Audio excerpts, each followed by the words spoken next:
Adam, en échange, prit son neveu Lot, étant marié avec Sarai, n'ayant pas d'enfant, il s'appelait Abraham dans le temps. Il a pris son neveu. C'est comme si moi, j'aime, ma soeur le connaît. Elle sait que j'aime tellement son enfant. Elle dit que bon, vraiment, tu t'en vas, prends mon enfant, va avec lui. Et je dis oui, je prends l'enfant, je m'occupe de lui comme mon propre enfant, je fais tout ce que j'ai à faire parce que c'est comme mon propre enfant. Mais arrivé un temps dans la Bible, en Genèse chapitre 13, où quelque chose a dû se passer.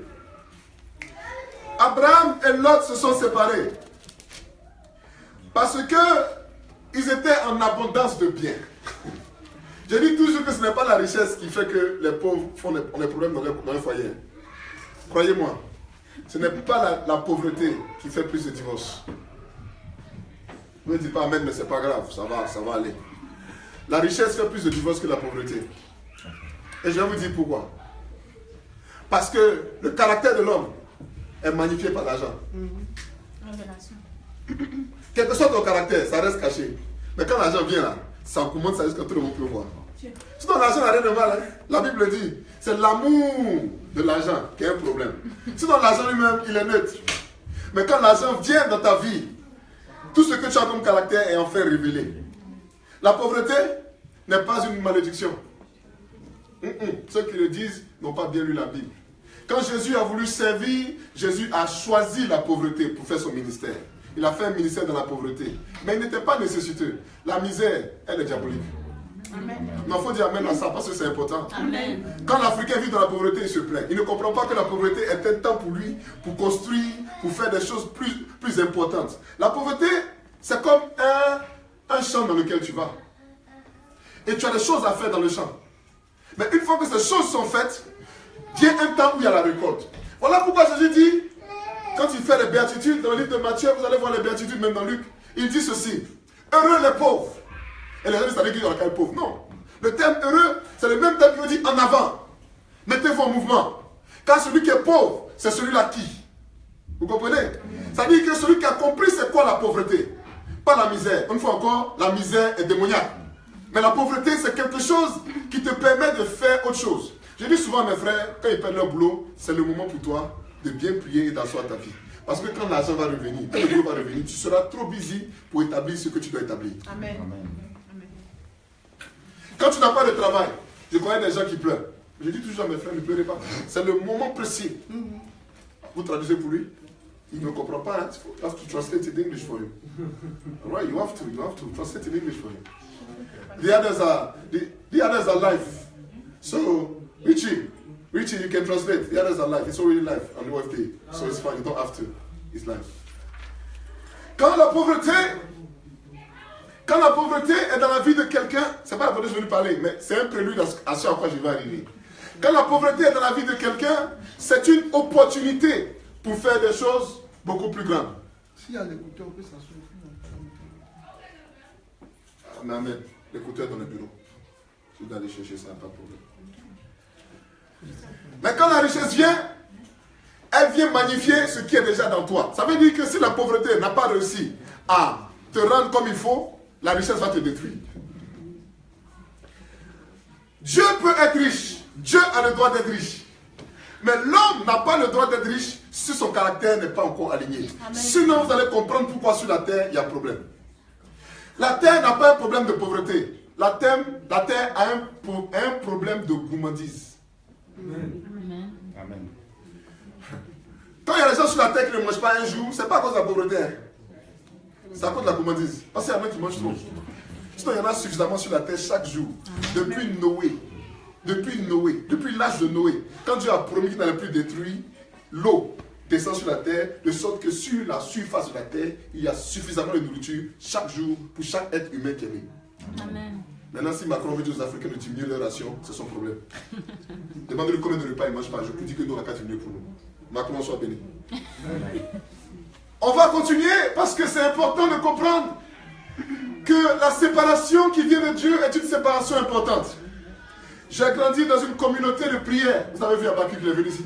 Mon frère est prêtre, il est venu la prêcher ici. On a grandi dans la même communauté. On priait ensemble. On prenait des temps de jeûne ensemble. Chambre d'université, quand on rentre dedans, on ne sort plus. Nous tous on est dedans. Matin jusqu'au soir, jeûne, on prie. Jusqu'à ce que Dieu nous sépare. Il amène Abakik là-bas, il m'amène ici, il amène quelqu'un là-bas, il amène. Les apôtres étaient ensemble, les apôtres priaient ensemble. La Bible dit, d'un seul cœur, les apôtres priaient. Un temps est venu où ils ont dû eux aussi être dispersés. La séparation peut venir de Dieu. Amen. Lorsque Abraham et Lot se sont séparés, c'était parce qu'ils avaient trop de bétail. Ils étaient devenus trop riches. Donc la bénédiction elle-même peut t'amener à un temps de séparation. Non, il faut dire Amen. Amen. Ouais, quand tu es béni par Dieu, ça peut créer des séparations dans ta vie. Maintenant, je le dis toujours, il y a des séparations qui sont bonnes.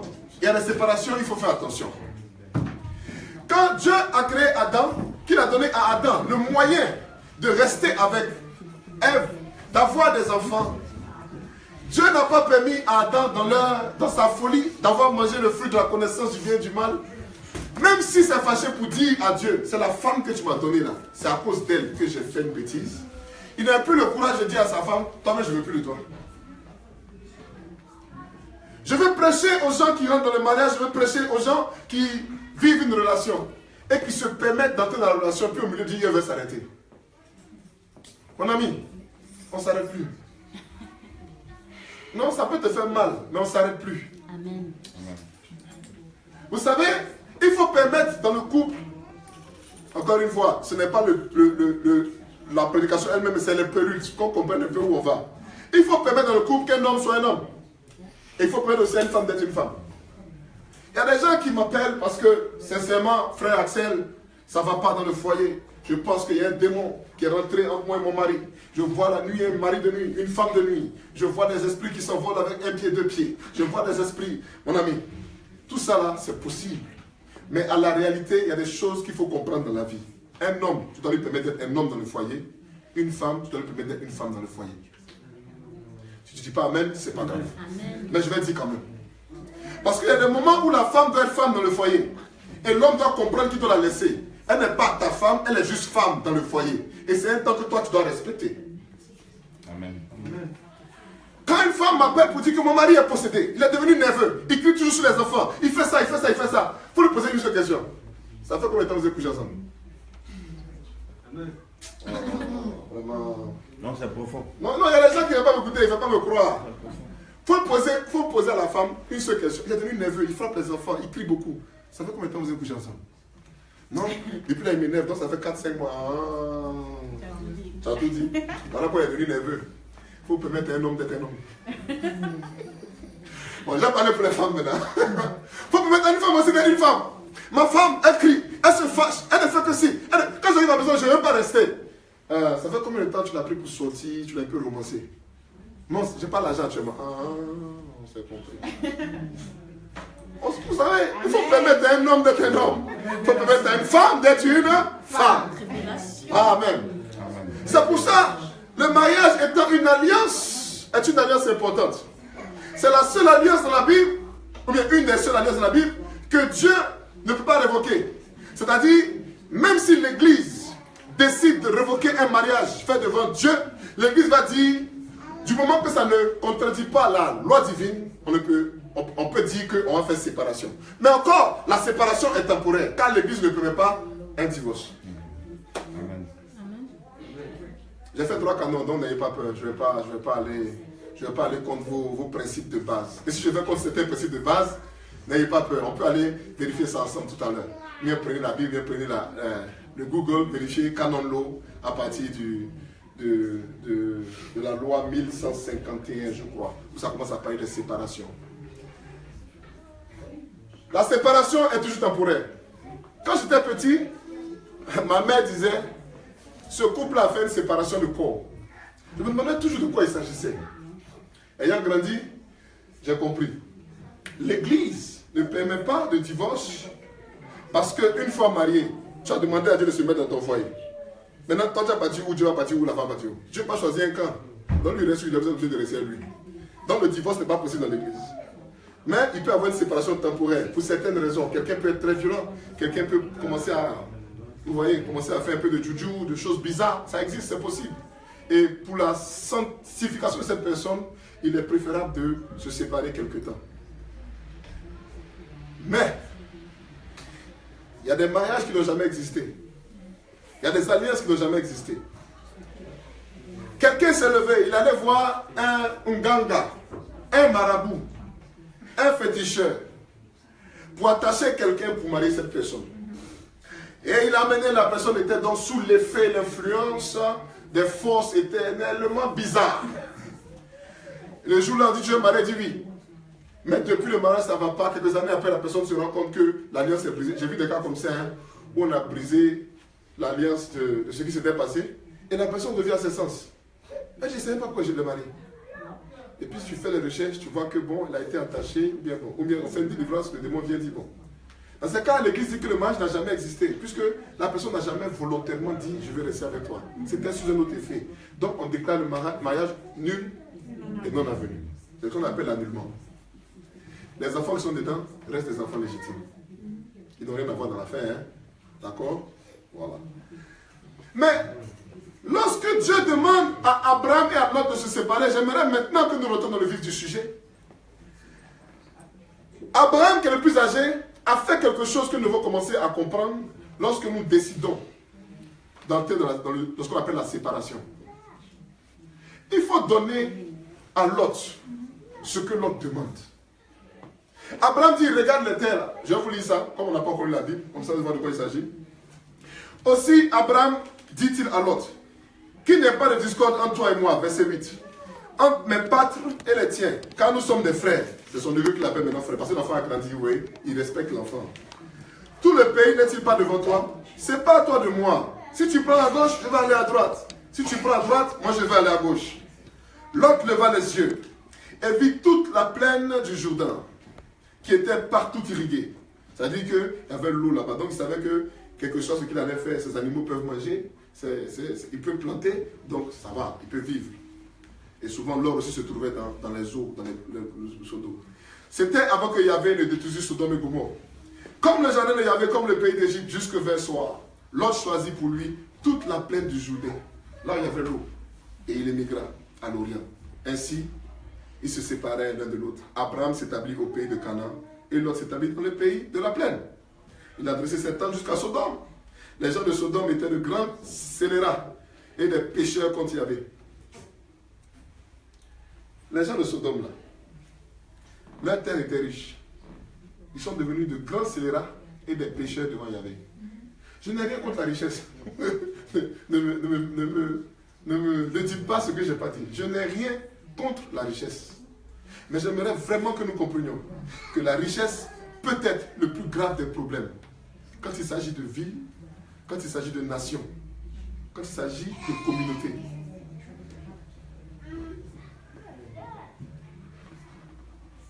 La richesse est donnée par Dieu. Et la richesse est donnée par Dieu pour de bonnes raisons. Il n'y a pas quelque chose que Dieu donne sans bonne raison. On va prendre ça, un truc simple. La richesse africaine, disons, les fruits de la terre. On a beaucoup d'ananas, hein? On a beaucoup de mangues. On a beaucoup. À Segra, hein? Saison de mangues là. Si tu as là-bas que tu as 100 francs, tu peux avoir mangue dans un paquet comme ça, puis retourner avec ça à Abidjan. Tellement il y en a. Oui, les enfants jettent, il y en a trop. C'est une richesse. Quand la richesse est donnée, c'est seulement quand elle est partagée qu'elle a du sens. Amen. On dit que les gens de Sodome et Gomorrhe sont devenus des scélérats et des pécheurs contre l'Éternel. Ça veut dire qu'ils ont commencé à comprendre que la richesse qui était avec eux, pour eux, qui leur était donnée, devait rester parmi eux. Je ne suis pas en train d'enseigner le contraire des lois économiques. Du genre, si moi j'ai un peu d'argent, je vais employer un frère, je dois employer mon frère. Mon frère qui est dans ma communauté. Lui aussi doit employer comme ça. Nous tous on mange avant que l'argent ne sorte. Mais il faut que l'argent sorte. Mais il faut que l'argent quitte ma poche pour aller chez l'autre. C'est des lois universelles de communauté. Et les communautés qui le font le moins, nous savons bien, c'est les communautés expatriées d'Afrique. Quand les Africains viennent ici, là, nous on peut faire business avec les Blancs. Hein? Mais vous ne voulez pas le blaguer. Il y a différentes raisons. D'abord, première raison, ton frère lui-même ne fait rien de bon. Tu vas lui donner ton travail pour faire, il va faire à moitié. On va dire à des frères de venir mettre caméra ou des trucs comme ça. Ils vont mettre à moitié. Tu vas dire à un frère, non, parce que ça, c'est le propre de ce que nous faisons. Et c'est un danger. C'est un danger. Ça fait que demain, je peux pas aller payer quelqu'un, un blanc, lui donner l'argent, il va faire un bon travail pour moi. Au moins, le truc va durer. Je t'invite à mon frère, tu gardes. Donc, on doit se spécialiser. On doit apprendre à faire les choses bien. L'esprit de l'excellence que le Saint-Esprit nous procure, doit nous permettre de faire des choses bien. Sinon, je ne peux pas compter sur ma soeur. Bon, j'ai dit, moi, à boulot. Un exemple. Et j'ai une soeur qui fait à boulot. Mais moi, je me suis levé le matin, il était trop fier de la boulot. Mais là, je cherche Plo dans la sauce. On dit, il n'y a pas de Plo. Il dit, eh, ma soeur, il faut mettre un Plo pour moi. Dans la sauce. Mais en fait, je sais que ça vient avec la diversification, etc. etc. Amen. Mais à la réalité, on doit, dans notre communauté, dans ce que nous avons comme communauté, chercher un esprit d'excellence. C'est le seul moyen pour maintenir la richesse. Mais maintenant, la richesse maintenue doit permettre d'être partagée. Donc, ce n'est pas l'argent. Une manière de comprendre l'argent, c'est de comprendre ton potentiel. Il faut appeler ça un potentiel. C'est un potentiel. Quelqu'un qui est érudit, qui a beaucoup appris, peut vendre des livres. Il a donc un potentiel de vente.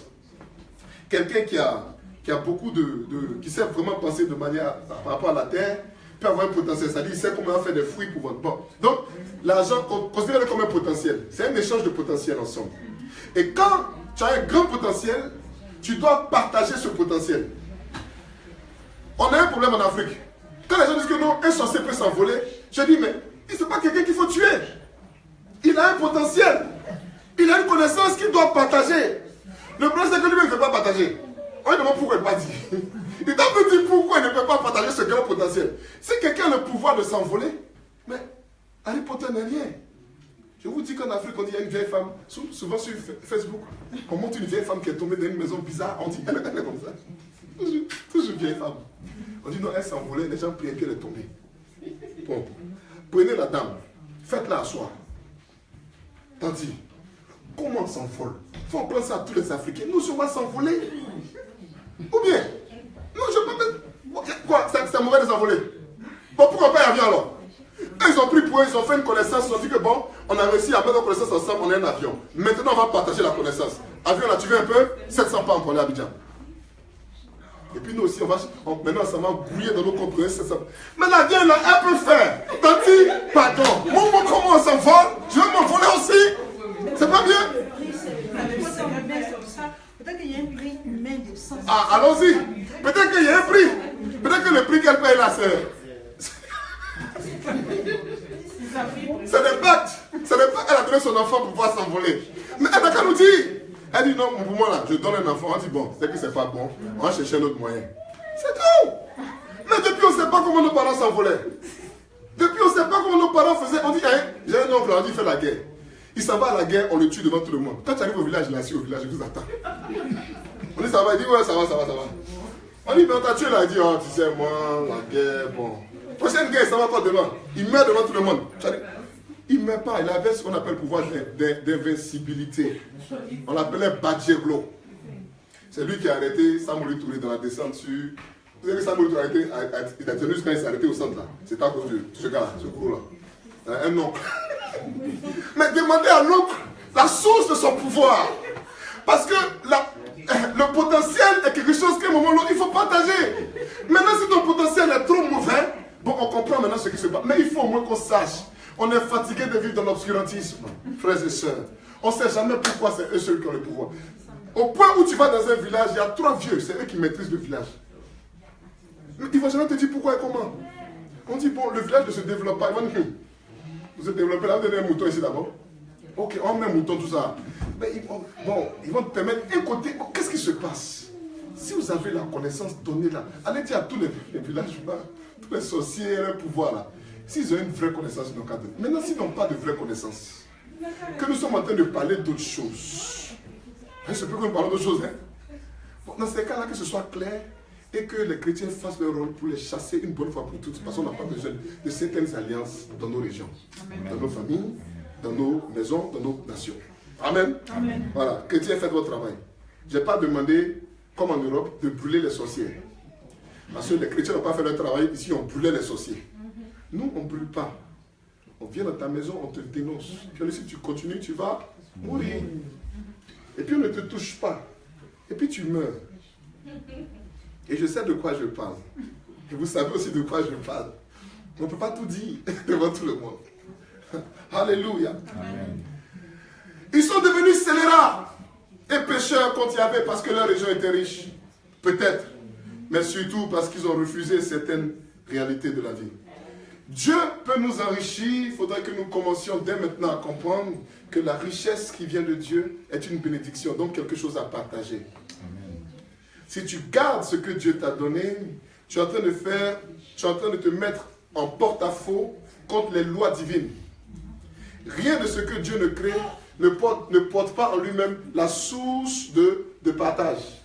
Le soleil, parce qu'il brille, donne la lumière. Les plantes, parce qu'elles reçoivent cette lumière, donnent l'oxygène. L'oxygène, parce que nous respirons, nous donne la force. Et la force, c'est juste à quoi? À s'envoler la nuit. Tu es un démon. Mais tu ne veux pas partager.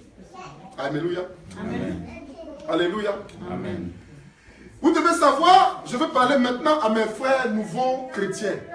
Ou bien ceux qui sont chrétiens et puis qui n'arrivent pas à s'élever. Je vais te dire la vérité. Ça peut te faire mal. Mais je vais quand même te dire la vérité. Sépare-toi de tes amis. Amen.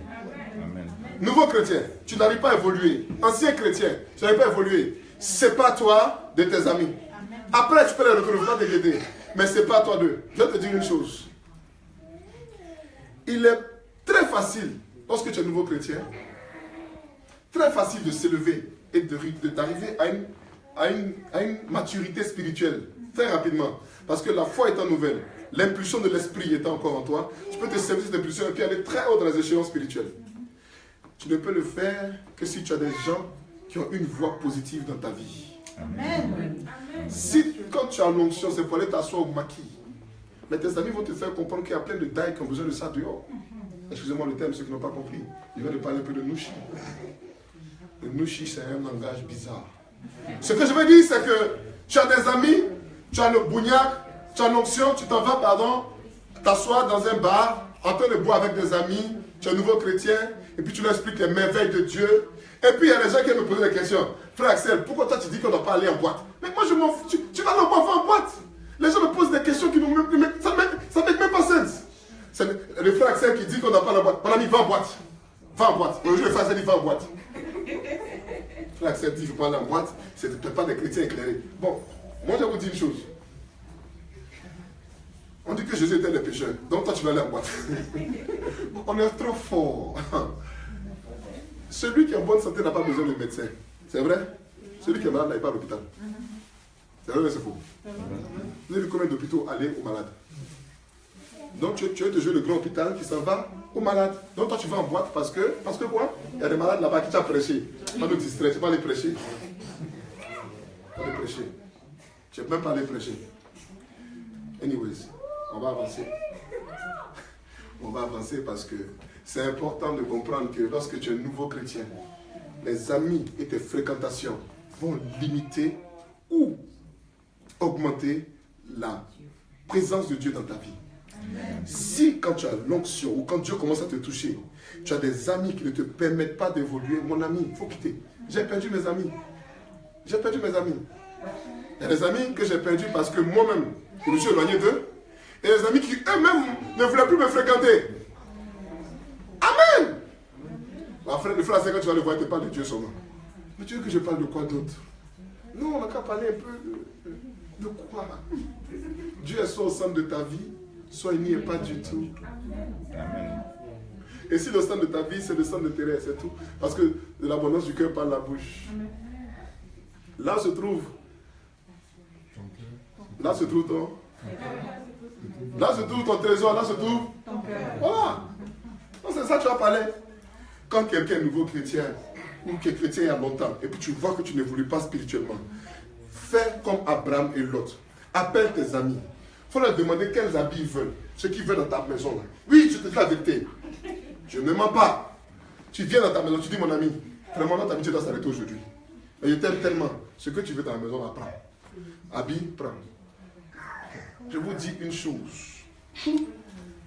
Moi, votre frère, serviteur, depuis que j'ai fait une offrande, jusqu'à aujourd'hui, chemise dans ma maison, ça traîne par terre. Amen. Un homme de Dieu est venu me voir. Il m'a dit, les brigands m'ont tout arraché. Donne-moi 2 chemises. J'ai dit, tonton, prends les chemises que tu veux. Il est venu à regarder. Il dit, ça ne me rend pas. Petit, il savait pas. Il dit, prends, il a pris. Jusqu'à aujourd'hui, chemise, ça traîne dans ma maison. Amen. C'est-à-dire qu'on me donne, j'achète, je jette. Vous savez les chemises blanches là, par mois je paye 3 as dans pour aller au boulot. Puis je jette, je ne veux plus la faire ça. C'est une perte de temps. Je jette et puis je prends l'autre.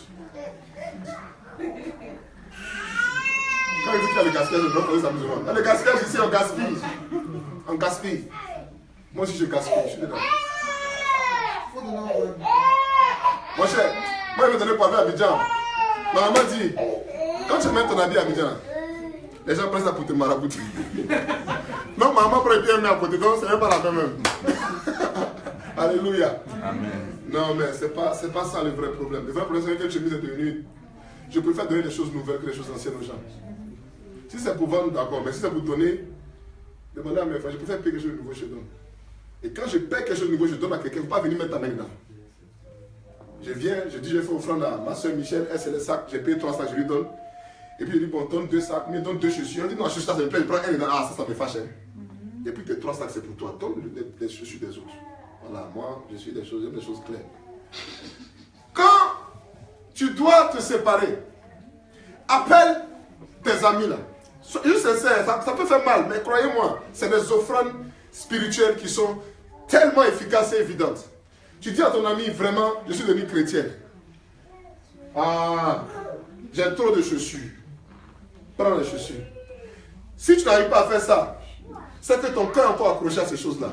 Tu n'es pas encore converti. Amen. Et alors ça l'a fait mal, hein, ce que je suis en train de dire. Quoi? Mais Weston, oh, frère, je suis désolé, ça là. Mais tes Weston, t'as même pas au ciel. On marche jusqu'à au moment où tu arrives au ciel, là, ça reste en terre. Tu as déjà essayé? Essaye. Prends pour t'envoler.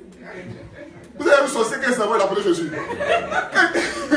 Toujours qu'ils sont partis là, ils n'ont pas de chaussures, vous avez remarqué? Ah, d'accord. Allons-y. Le nom du Seigneur soit béni. Appelle ton ami, mets tes bijoux devant. Ma chérie, je t'ai aimé comme seul. Je suis devenu chrétienne. Je ne veux plus avoir sorti, faire des trucs comme ça. Moi, ma vie, je la donne à Dieu. Prends les bijoux que tu veux. Je vais rentrer en eau profonde avec vous. Écoutez-moi très bien. Je fais des délivrances, vous le savez bien. Et j'ai délivré beaucoup de personnes. Une réalité que j'ai remarquée dans la délivrance, c'est que chaque fois qu'on fait la délivrance à l'initiale, à l'origine d'une personne qui devient chrétienne et qui a commencé à évoluer, généralement, Dieu lui demande de se séparer de quelque chose. Je me rappelle de certaines sœurs, Dieu dit coupe cheveux. Quoi? Cheveux de femme africaine? Jamais! Elle me demande, Dieu n'a pas dit autre chose. Non, Dieu dit coupe cheveux. Généralement, je ne dis pas ça comme ça. Hein. Je dis, va prier, le Seigneur va t'indiquer qu'il y a quelque chose que tu dois laisser. Et puis la personne même refuse d'accepter. Maintenant, quand tu lui sors la parole, puisque nous le disons ici, nous le prêchons toujours, que si toi-même tu n'es pas ton propre prophète, le premier prophète qui viendra à toi sera toi. Si tu n'es pas ton propre prophète, le premier prophète qui vient à toi sera ton Dieu. Tu dois apprendre à écouter Dieu. Donc quand tu écoutes Dieu, que tu dis enlève cheveux, tu as dit, ah Seigneur, je ne peux pas. Alors qu'en tant que femme africaine, il y a des gens, il suffit de couper les cheveux pour que ça repousse bien. Mais encore, acte de foi. Il y a des gens, je connais une fille, c'était un bijou. Dieu dit de laisser les bijoux. Elle m'a regardé de haut en bas. Elle dit, il n'y a pas de problème. Elle est partie à la maison. Elle a pris ses bijoux. Elle a mis d'un endroit en sécurité. Le temps que Dieu oublie. La première semaine, quand je la vois, elle n'a plus de bijoux. Elle est bien jolie, bien. Plus de bijoux. 3 semaines après, ça commence à apparaître un peu. Peut-être que Dieu a oublié. Oh, alléluia! J'ai fait la délivrance d'une fille. Et la clé de sa délivrance, sa tante lui avait offert un bijou en or qu'elle aimait tellement qu'elle portait. Et c'était la porte d'entrée des esprits. Et lorsqu'on a fait la délivrance, on a forcé la tante à nous dire, voilà, et puis elle a dit, bon, je lui ai offert un truc là. La fille était couchée, donc elle m'a indiqué, je suis allé dans la chambre, j'ai pris, dans la maison, hein, j'ai pris le bijou, je l'ai mis sur la table, on a fini la délivrance. J'ai dit à la fille, tu veux faire quoi avec? Elle dit, il faut jeter. Elle, je ne prends plus. Donc j'ai pris. Et c'est dans ma voiture. J'ai oublié ça dans ma voiture pendant un temps. Puis un jour, j'ai vu l'autre. J'ai dit, mais c'est quoi ça? Je suis arrêté dans les gens jettent les habits là. Les mines de là-bas. Si la sorcière avait venu, la cave, il trouver là-bas. Elle va se mettre dans la maison des blancs. Ah, qu'est-ce qui se passe? C'est quand même blanc parce qu'elle m'attraite les démons. Viens. Allons boire. Alléluia. Amen. Oh. Frères et sœurs, on peut parler de séparation. Mais pour parler de séparation, il faut d'abord parler d'union. Pour parler de séparation, il faut d'abord parler de relation. Je vais vous dire quelque chose qui est important. Ce que Dieu établit comme relation, Dieu l'établit éternellement. Amen. Ça veut dire que même si Abraham s'est séparé de Lot, dans la tête de Dieu, c'est quand même un lien qui existe, que Dieu n'a pas brisé. La séparation physique n'est pas la brisure de la réalité de votre relation. Se séparer physiquement ne veut pas dire que la relation est annulée devant Dieu. Souvent même c'est le contraire. Souvent on a besoin de séparation physique pour réaliser l'importance du lien, de la relation qui existe. Ou même l'importance de la personne qui est à l'autre bout de la relation. Vous connaissez l'histoire du mouton et de la corde? C'est pas la corde qui compte, hein? C'est le mouton qui est au bout de la corde. Vous connaissez l'histoire? Ah, ils ont oublié déjà l'histoire. Toi, c'est pas là. L'histoire la semaine passée, vous vous rappelez pas? Oui. La confession du péché. Voilà. Ah, Michel, il faut réécouter le truc passé. Frères et sœurs, la relation établie par Dieu est éternelle. Amen. Je vous ai partagé la dernière fois que lorsque Dieu dit « Je suis le Dieu d'Abraham, d'Isaac et de Jacob », il n'est pas en train de dire que je suis le Dieu de ces trois personnes-là. Il est en train de dire que je suis un Dieu de génération. Et parce que Dieu dit « Je suis un Dieu de génération », il s'annonce comme un Dieu qui fait du bien sur des générations. En somme, il est en train de nous dire que lorsqu'il fait quelque chose dans ta vie, ce n'est pas pour toi seul, mais c'est pour plusieurs personnes qui viennent après toi. Amen. La bénédiction donc venue de Dieu n'est pas seulement pour nous. Abraham n'a pas été béni pour lui seul. Amen. Lorsque Dieu a béni Abraham, il lui a fait comprendre qu'il y a des générations qui viennent après toi. Quand il a dit à Abraham de sortir et de regarder aux étoiles, il lui a fait comprendre que tu auras une destinée des enfants spirituels. Et qu'il a dit, regarde à la terre, pour regarder les grains de sable, tu auras une destinée d'enfants physiques. Amen. Abraham donne Isaac, Isaac donne Jacob. La ligne continue jusqu'à ce qu'on ait les 12 tribus. Des 12 tribus, la ligne continue jusqu'à ce qu'on ait Jésus. Jésus fait une séparation entre le spirituel et le physique. Il meurt sur la croix. Ainsi donc, les enfants spirituels sont tous ceux qui sont nés à partir de la croix, qui rentrent dans la famille de Dieu, qui sont donc les étoiles qu'Abraham voyait dans le ciel. Dit révélation. Amen. Et ceux qui sont donc juifs, qui restent sur la terre, sont les enfants à partir de la chair. La Bible nous enseigne que nous, les enfants de la promesse, nous, les enfants spirituels, nous sommes les vrais héritiers d'Abraham. Maintenant, si tu ne sais pas ce que ça veut dire, on va te dire ce que ça veut dire. Quand Dieu a béni Abraham, il lui a dit quoi? De quitter sa maison, d'aller où? À une terre qui lui indiquera. Un endroit promis, une terre promise. Chaque enfant de Dieu, c'est-à-dire tous ceux qui ici sont baptisés, tous ceux qui parmi nous ici sont baptisés, chaque enfant de Dieu spirituel donc, a une terre promise. Amen. Mais ça, c'est le premier degré de révélation. Il y a un deuxième degré de révélation. C'est là où tu mets ton pied là. C'est là maintenant que la terre t'est donnée. Ça, c'est le deuxième degré de révélation. Maintenant, voilà, c'est ce qui a été dit à Joshua. Là, tu vas mettre le pied. Voilà. Premier degré de révélation, tu as une terre promise. Deuxième degré, en fait, la terre promise n'est pas en dehors de toi, elle est toujours en toi. Donc là où tu mets le pied, Dieu est arrivé avec toi. Alléluia. Avant une révélation. Et si ce n'est pas encore comme ça dans ta vie, mon ami, coupe-toi de ton lot. Sépare-toi de tes amis. Beaucoup de gens ne veulent pas se séparer de leur vie ancienne. Tu es encore assis dedans. Et puis tu dis tu es avec Dieu. Donc tu mets Dieu dans ta vie ancienne. Je vais te dire une chose. Quand on veut voyager pendant un avion, là, on ne reste pas à la maison pour dire je suis assis. Et puis ça c'est ce que nos parents font et puis ils s'envolent. Ils restent à la maison et puis ils s'envolent. Tu veux faire la sorcellerie avec Dieu. Ça ne marche pas. Tu dois quitter ta maison. Tu dois quitter ta maison. Amen. Tu dois aller à un endroit que Dieu a lui-même ordonné. Ainsi tu verras ce que Dieu va faire avec toi. Amen. Tu es obligé de te séparer de ton passé. Amen. Tu ne peux pas être chrétien et puis attaché encore aux choses passées. Ce n'est pas possible. Dieu fait des choses nouvelles. Ça peut te faire mal, mais bon, aujourd'hui là, il n'y a pas porté quand.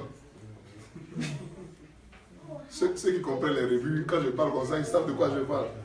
Parce qu'en français, on dit je portais quand. Alléluia. Amen. En matière de relations, puisque lorsque nous devons parler de séparation, nous devons parler d'abord de relations. En matière de relations, il est important de savoir que certaines relations sont toxiques. Il y a des relations qui ne t'aident pas dans la vie. Il y a des relations que tu n'as même pas. Vous savez, il y a en termes psychologiques, il y a un thème que j'ai un peu oublié quand une femme a été enlevée et violée, elle peut tomber amoureuse de celui qui l'a violée. Syndrome de Stockholm. Qui a dit Stockholm? Oui, c'est ça. Ah, on a des psychos ici, hein? Psychologues. Très bien. Syndrome de Stockholm. Quand une nation a été violée, elle peut tomber amoureuse de la nation qui l'a violée. Je n'ai pas dit le nom de quelqu'un. Allez parler à Macron. Ça ne veut pas dire que parce qu'ils sont en train de t'aimer, qu'ils t'aiment vraiment. Ils sont en train de vivre le traumatisme du viol qui s'est produit dans leur passé. Et ces gens-là ont besoin d'être délivrés. Amen. Et quand la délivrance vient, ça correspond à une lutte. Une lutte interne. Mais pourquoi je l'aime? Pourtant, il m'a fait du mal. Mais pourquoi on aime les Français même? Oh, j'ai dit le nom. Excusez-moi. Je voulais dire pourquoi on aime Macron. Oh, vraiment. Que Dieu m'aide aujourd'hui. C'est un peuple comme les autres. C'est un peuple comme les autres. C'est un peuple comme les autres.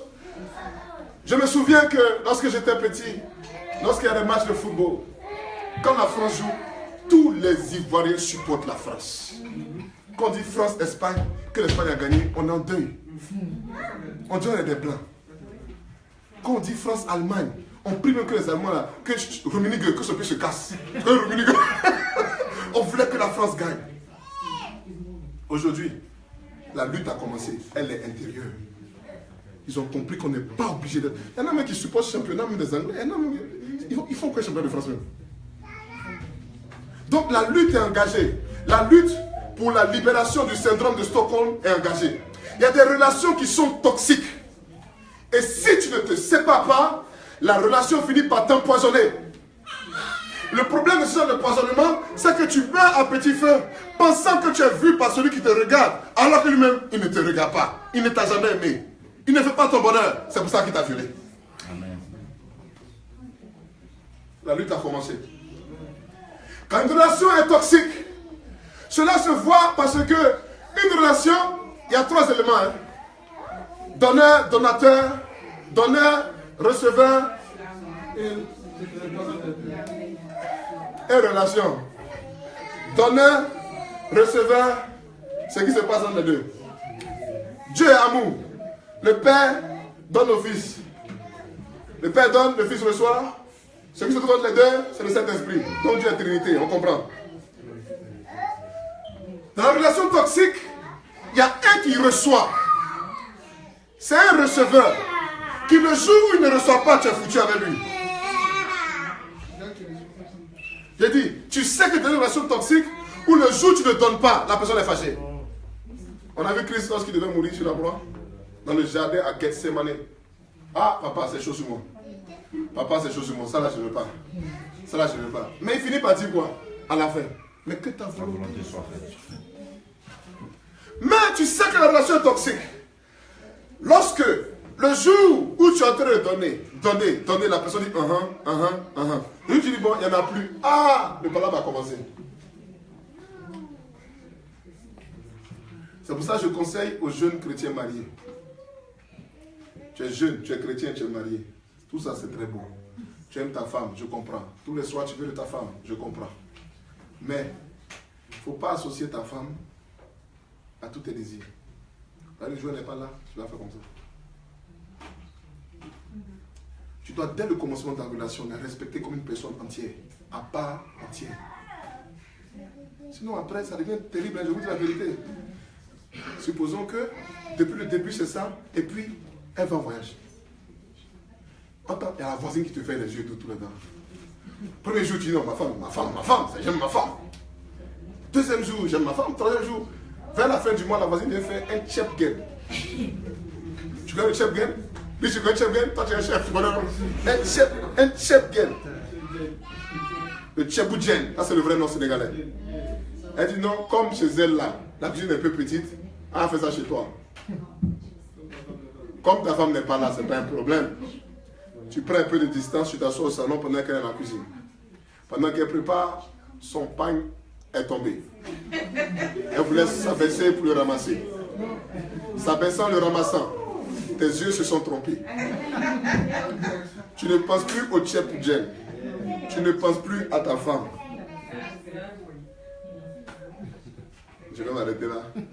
Avant de continuer à conjuguer les verbes en ER. Alléluia. Amen. C'est important qu'une relation depuis le départ ait des fondements justes. Ce qui est bien dans la chrétienté avec le Saint-Esprit, c'est que même au milieu de nos relations, il nous révèle à nous-mêmes ce qui est problématique dans nos cœurs. Parce qu'il y a des gens qui ont des blessures intérieures qui n'ont aucun effet jusqu'à ce qu'ils rentrent dans un certain type de relation. Il y a des gens qui ont des blessures intérieures qui ne se révèlent pas jusqu'à ce qu'ils rentrent dans le mariage. Il y a des gens qui, dans le mariage, ce n'est rien, jusqu'à ce qu'ils rentrent dans le mariage et que par exemple ils perdent leur père ou leur mère. Là, quelque chose se produit en eux. Vous avez certainement vu des couples qui étaient heureux jusqu'à ce que par exemple la mère meure, mais le père meurt. Et puis quelque chose se déclenche dans la vie de cette personne. Le couple est upside down. Merci au Saint-Esprit parce que ce qu'il fait, c'est nous révéler des choses passées. J'ai prié pour une dame qui était venue nous voir avec ma femme, on était à Abidjan, et puis elle est venue, on a prié. Elle disait qu'elle ne comprend pas sa vie spirituelle. Et pendant qu'on a prié, elle s'est retrouvée dans le corps de sa mère, quand sa mère était enceinte. Et elle voyait comme si elle était dans le corps, mais elle voyait avec ses yeux ouverts, avec l'entendement d'un adulte. Et sa mère allait faire une offrande à des eaux pour avoir quelque chose. Mais elle ne savait pas. C'est justement parce qu'en priant, le Saint-Esprit lui a permis de vivre cette scène. Donc, elle a commencé à pleurer. Elle dit, je n'ai jamais su. Donc, on a brisé ce lien-là. Pour que sa vie spirituelle puisse prendre l'essor. Ce que je suis en train de dire est simple. C'est que nous qui sommes chrétiens, nous avons la chance d'avoir le Saint-Esprit comme base de nos relations. Je reprends. Base tes relations sur le Saint-Esprit. Comme ça, quel que soit le niveau, quel que soit le moment, quel que soit le temps où l'épreuve vient, celui sur qui tu es établi, celui sur qui tu as établi ta foi, celui qu'on appelle le rocher, pendant que tout passe, à la fin, il y a un endroit où tu peux être sûr de t'arrêter. Ce rocher, Christ Jésus, le Saint-Esprit, celui-là peut t'indiquer les voies et moyens pour continuer d'avancer. Parce que, frères et sœurs, je le répète, je le dis et je le répète, tu n'es pas en droit de te séparer une fois que tu as dit oui. Frère, j'aimerais que nous comprenions que lorsqu'on parle de base de relation, pour nous chrétiens, il n'y a qu'une seule base de relation. Il n'y en a pas deux, il n'y en a pas trois. Il y en a qui disent que c'est l'amour qui est la base de la relation. Ce n'est pas l'amour qui est la base de notre relation. Ton mariage, ce n'est pas la base qui est l'amour de ton mariage. Ce n'est pas l'amour qui est la base de ton mariage. C'est le Saint-Esprit, c'est Dieu. C'est Dieu. Maintenant, on dit Dieu est amour. Maintenant, on dit Dieu est justice. Maintenant, on dit Dieu, c'est la parole. Bon, quoi qu'il en soit. Mais il faut comprendre que c'est Dieu. Ça veut dire que si c'est Dieu, l'amour qu'on appelle Dieu là, est un amour sacrificiel. Ça veut dire que tu rentres dans une relation où tu ne viens pas donner 75% pour que la femme donne 125, afin que ça fasse 100%. Je le prends. Parce que vous n'avez pas dit Amen et vous n'avez même pas dit Amen.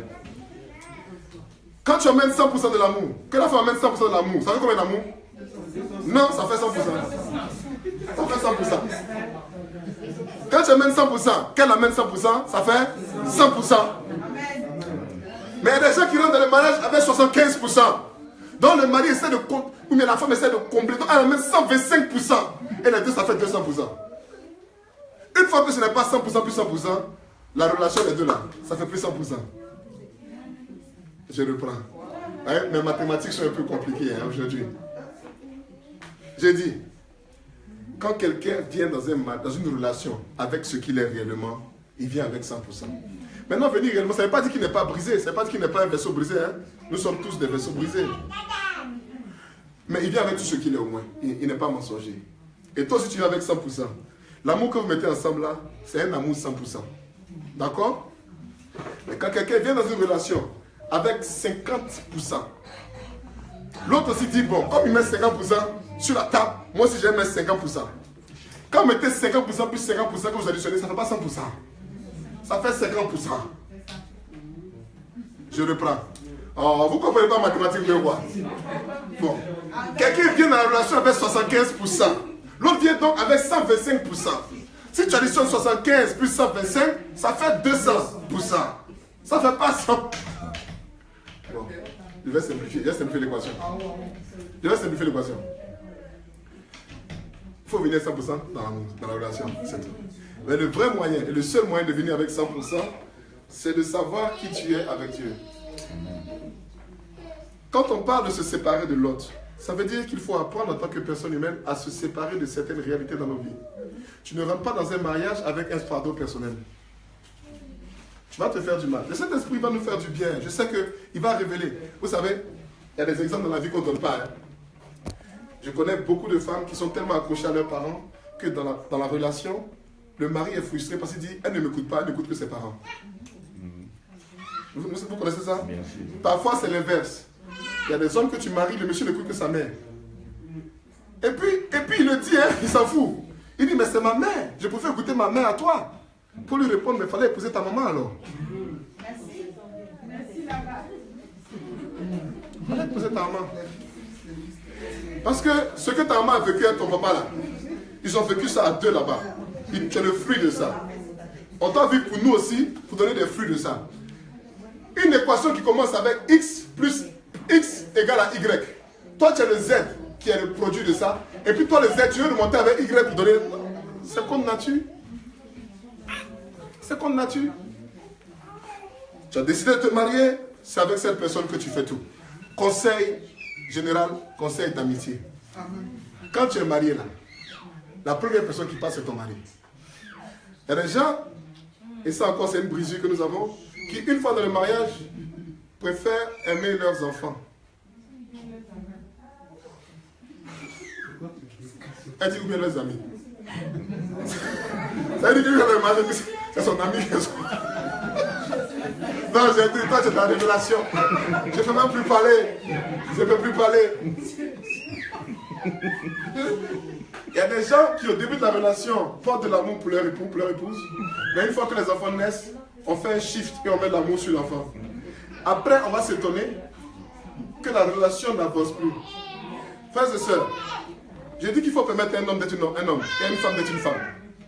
Et je dis que c'est ce qui va permettre seulement au couple de rester un couple. Parce que c'est 100% plus 100% qui amène 100%.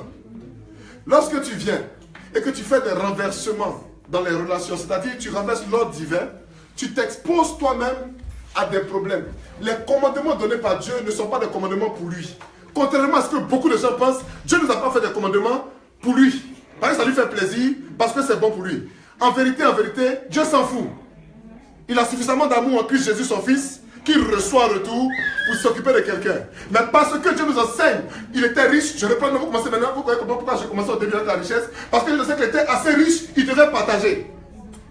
Il a donné au Christ, le Christ lui donne en échange. Il y en a trop, on va donner maintenant. Il fait créer l'homme à notre image. Lui pourra recevoir de cet amour. Alléluia. Ainsi Dieu crée l'homme sur la terre des hommes. Et il dit à l'homme, recevez de mon amour. Amen. Et voilà ce qui se passe. Mais nous pensons que Dieu nous donne les commandements pour se faire plaisir à lui-même. Il est rempli par Christ. L'amour du Christ est suffisant pour Dieu. Que tu le crois, que tu ne le crois pas, c'est la vérité. Si tous les hommes disparaissent, Christ est encore là. Preuve, il a dit à Noé. Il a dit à Noé, je vais détruire tout le monde. Toi et ta famille, vous allez faire une autre. Il a dit ça même à Moïse. Il dit, je vais tuer tout le monde. Et puis toi, ce jette te prendre tes enfants. On va faire une autre nation. Parce que Dieu n'a pas de problème de ça là. Les commandements sont des commandements pour nous, pas pour lui. Lorsque le premier commandement est donné, lorsque le deuxième, le troisième, lorsque les 10 commandements sont lesquels vous les lisez, vous allez vous rendre compte que tous les commandements nous concernent nous. Ça ne concerne pas Dieu. Tu adoreras le Seigneur ton Dieu seul. Je vais vous donner l'exemple d'une femme. Une femme qui adorait les bébés. Elle adorait les bébés. Pourquoi c'est les femmes qui adorent les bébés? Elle adorait les bébés. Et elle dit, j'adore les bébés. Les bébés, j'adore. J'avais ton bébé pour son bébé, j'adore. Jusqu'à ce que Dieu la sépare des bébés. Elle est devenue chrétienne, Dieu l'a séparée des bébés. Pour la guérir de son adoration d'une idole qu'on appelle bébé. Et étant guérie, Dieu maintenant l'a positionnée dans un orphelinat où elle recevait tous les bébés.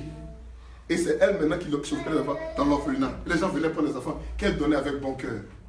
Elle avait été guérie de son adoration des bébés. Lorsque Dieu dit tu n'adoreras que Dieu seul, il est sérieux. C'est pour ton propre bien. Tu vas adorer bébé, tu auras un problème jusqu'à la fin. Mais si tu as compris que Dieu est à la première place, tu vas voir que tout le reste se met en place. Cherchez d'abord le royaume des cieux et sa justice. Le reste sera donné de. Voilà une autre loi de la relation. Lorsqu'une relation est saine, qu'elle a ses bases bien établies, elle produit toujours du surcroît, du surplus. Amen. Je vais reprendre ça parce que Amen a entendu 2 personnes seulement parler. On n'a pas eu de filmer les gens. Il faut me filmer moi, c'est tout. C'est pas grave de voir. Connaissez ici. Je ne comprends pas connaissez le Christian. Il est revenu encore avec les phases. J'ai dit, quand une relation a des bases saines, elle produit du surplus. L'enfant c'est quoi? L'enfant c'est quoi?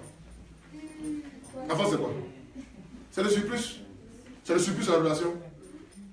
C'est pourquoi lorsqu'un enfant n'est pas le fruit de l'amour, qu'il est le fruit du viol, il y a problème. On doit faire des prières de libération. Dieu nous a donné un grand pouvoir.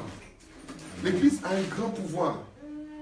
Dieu nous a donné le pouvoir de sénation, de réconcilier à la base. Quelqu'un est né. Il y a un jeune homme qui est venu nous voir parce qu'il avait été violé parce qu'il était petit. Quand il était petit, il partait voir son ami avec qui il joue. Et le grand frère dit à l'ami, le grand frère de l'ami, on sort, on va prendre quelque chose. Et puis il prend le petit, le viole. Le monsieur a violé l'enfant. Il est venu nous voir, on a prié. Je lui ai dit, tu sais, il faut que tu pardonnes à cet homme. Mais je ne sais pas où il est. Il va venir. Maintenant qu'on a fait la prière, tu vas forcément le rencontrer. La semaine qui a suivi, je pense, quand il m'a dit ça, le témoignage, le monsieur l'a contacté sur Facebook. Mon petit, ça va? Il dit qu'il a vu ça, son cœur s'est gonflé. Il voulait tuer le monsieur. Et c'est normal. Ce qu'on a fait, la réconciliation, là, c'est Dieu qui maintenant qui a remis pour eux. Et puis il a dit, il faut dire au monsieur la vérité. Dis-lui ce que tu as fait quand j'étais petit, tu m'as blessé. Ça fait que j'ai des problèmes relationnels avec les femmes. Je suis violent avec les femmes. Je suis jaloux, extra jaloux. Je ne peux pas laisser ma femme se... Parce qu'il avait été violé petit. Il n'a pas dit ça à quelqu'un, hein? Personne ne le sait. Mais il savait qu'il avait un problème. Et il a dit au monsieur, ce que tu as fait, ça m'a blessé, ça m'a affecté. Mais je choisis de te pardonner. Le monsieur dit, c'est pour ça que je t'ai contacté. Je sais que j'ai détruit ta vie, je vais te demander pardon. Le monsieur a demandé pardon. Il a pardonné au monsieur. Le gars est marié aujourd'hui tranquille, il n'y a pas de problème. Oh, non, il n'y a même pas de problème. Tranquillement marié, gentiment marié, dans une relation. Nous parlons de relation parce que nous voulons parler de séparation et nous disons que la relation commence dans des bases saines. Vous savez, on ne rentre pas en relation par un mensonge. La seule raison que Jésus a prononcée pour le divorce, écoutez-moi bien, c'est le thème pornéa. Il dit qu'il ne veut pas le divorce sauf pour cas de pornéa. Et beaucoup de gens pensent que ça veut dire pour adultère. Ce n'est pas l'adultère. Il aurait pu trouver beaucoup d'autres thèmes. Le thème pornéa que je dis, c'est pour dire que c'est une tromperie. Sauf pour tromperie. Tu trompes quelqu'un pour entrer dans une relation. Dès le départ, la personne n'a pas donné son accord. Tu la pièges en fait. Et parce que tu l'as piégé, la relation n'est pas vraie. Donc ce que l'Église peut venir faire, quand l'Église annule, on peut vraiment annuler parce qu'au début, ce n'était pas vrai. Mais ce n'est pas ça le vrai problème. Le vrai problème, c'est que tu es en train d'entrer dans quelque chose qui est contre la nature de Dieu. Et une fois que tu te mets en porte-à-faux contre Dieu, tu t'ouvres à des malédictions. Les démons comme ça, ils viennent tous de la parole de Dieu. Je vous annonce, je ne vais pas donner des démonologues pour dire qu'il y a tel démon, il s'appelle démon, tel démon, il s'appelle... non. Toute malédiction qui arrive sur la terre des hommes a été prononcée par Dieu dès le départ. Dieu a dit, voici ce que je vous dis, va faire du bien. Chaque fois que tu fais le contraire, tu t'exposes au mal. C'est tout. Et ça peut tenir. Dieu l'a dit, jusqu'à 7 générations. Le mal que tu fais reste dans ta lignée jusqu'à 7 générations. Mais il n'a pas dit à partir de 7 générations, l'esprit s'en va. Il veut dire qu'à partir de 7 générations, légalement, si quelqu'un se lève plus, je ne veux plus, je suis fatigué, je n'ai pas obligé de partir. Sinon, le démon il reste caché dans ta lignée jusqu'à on découvre ça des millions d'années après. Mais il dit par contre que le bien, toute relation que nous faisons dans sa lignée se tient sur 1000 générations. Amen. En somme, il veut dire que c'est infini. Le démon qui rentre dans un corps, dans une âme, ne rentre que parce que il n'y a pas tout fait. La porte s'ouvre que parce qu'on n'est pas dans la loi de Dieu. Il n'y a pas d'autre explication, ne cherchez pas ailleurs. Quelqu'un m'a dit, mais je suis né. Je n'ai rien fait. Pourquoi j'ai hérité du démon? Parce que la parole depuis le départ dit que sur cette génération, il a le droit. Donc tu nais avec un démon. Il y a des gens qui font la délivrance. On est obligé d'aller jusque dans l'enfance. Ou bien dans le sein de la mère. Et puis on coupe à partir du sein de la mère. Et puis on commence à le restituer. Et le Saint-Esprit lui donne une vie normale. Amen. Vous comprenez ça? Parce que la relation pour Dieu est importante. Dieu est un Dieu de relation.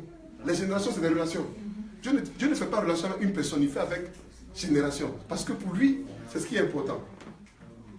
Et tant que nous continuons d'avancer dans quelque chose de faussé au départ, nous continuons de marcher à l'encontre de ce que Dieu a établi. La richesse du jardin d'Éden, mon anglais commence à sortir, mais anglais je parle. La richesse du jardin d'Éden, c'est justement un signe de ce que Dieu a voulu que l'homme vive. Lorsque Dieu crée le jardin d'Éden, il lui donne tout droit, tout pouvoir et toute liberté. Parce que la liberté n'est donnée que lorsqu'il y a des garde-fous. Sinon, il n'y a pas de liberté. Je reprends.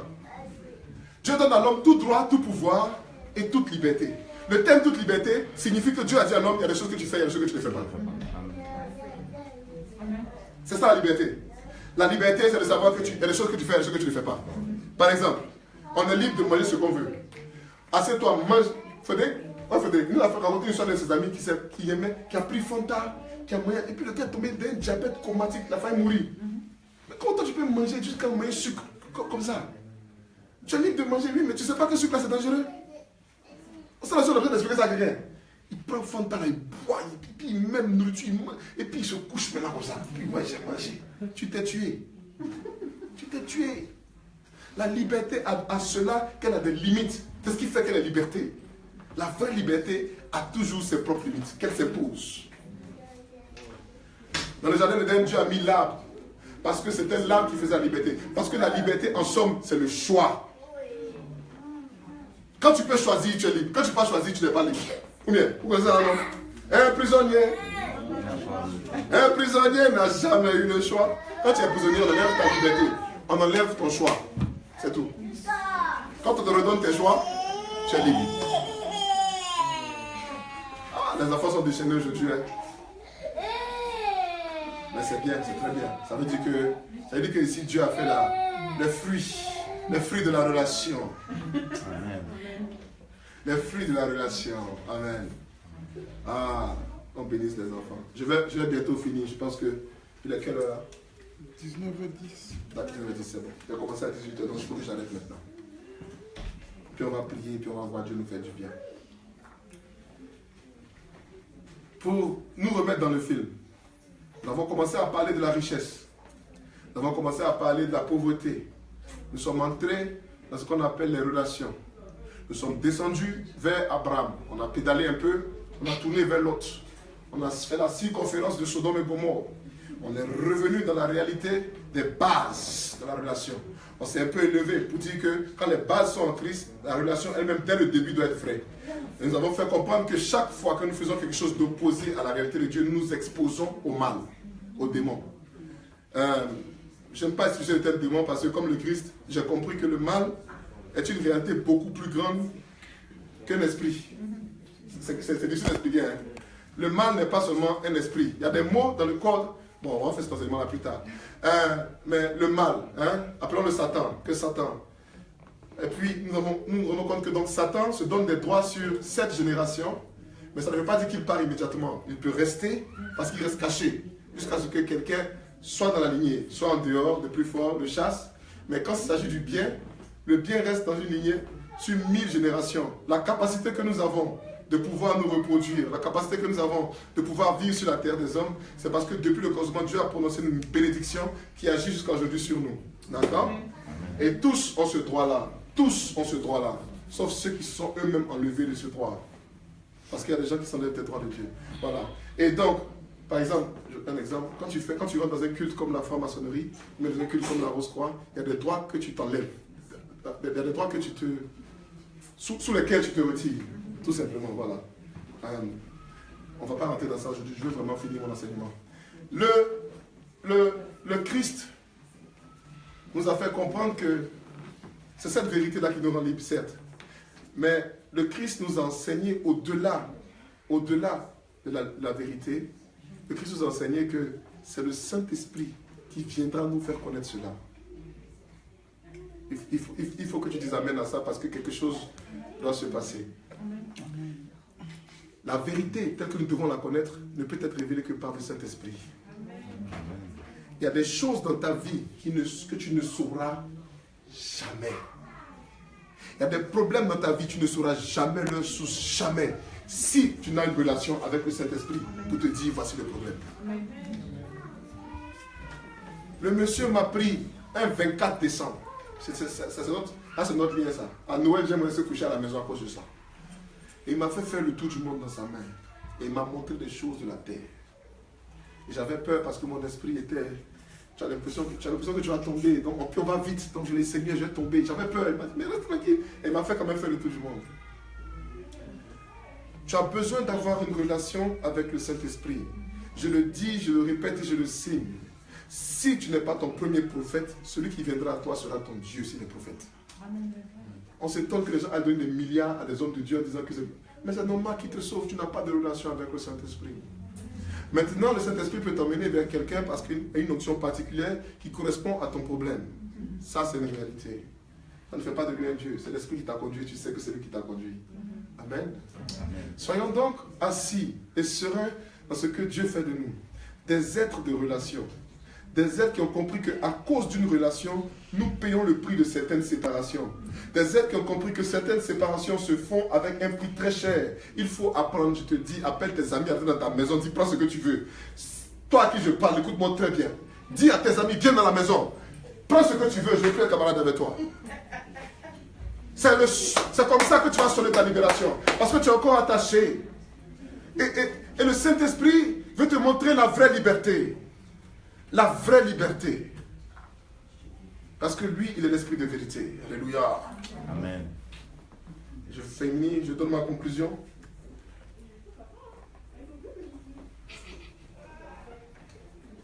Ma conclusion dit qu'il n'y ait pas de discorde entre toi et moi, entre mes pâtres et les tiens, car nous sommes des frères. Sépare-toi de moi. Si tu prends la gauche, j'irai à droite. La Bible nous enseigne que quelque temps après, Abraham lui-même allait chercher Lot. Lot avait été fait prisonnier par les rois. Abraham a réuni une armée, allons libérer mon neveu. Il n'a pas voulu le neveu venir lui. Il l'a libéré et puis il l'a laissé encore. Vous comprenez?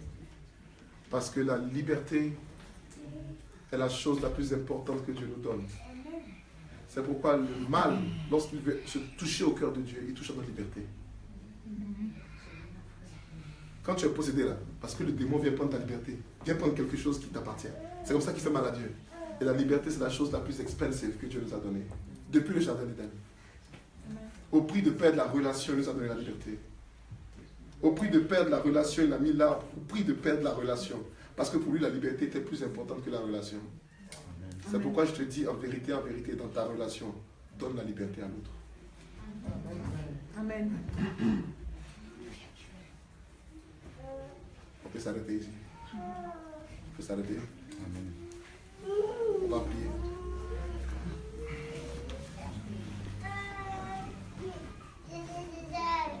On va prier. Sur ce chemin solitaire, je vais chanter un peu un chant personnel, comme d'habitude maintenant. Tu vas commencer à prier et tu vas commencer à demander au Saint-Esprit de te faire du bien et de faire ce qu'il aime faire. On va commencer tout simplement en s'abandonnant un peu plus à Dieu.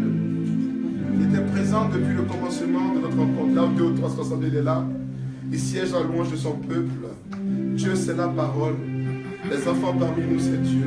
Plus faible que nous, c'est Dieu. Et maintenant, dans la prière de son peuple qu'il élève, il dit qu'il va guérir le pays. Sur ce chemin solitaire, sur lequel mes espoirs se sont évanouis, où mon cœur s'étend, brisé, sourire, s'effaner. Sur ce chemin solitaire, sur lequel mes espoirs se sont évanouis,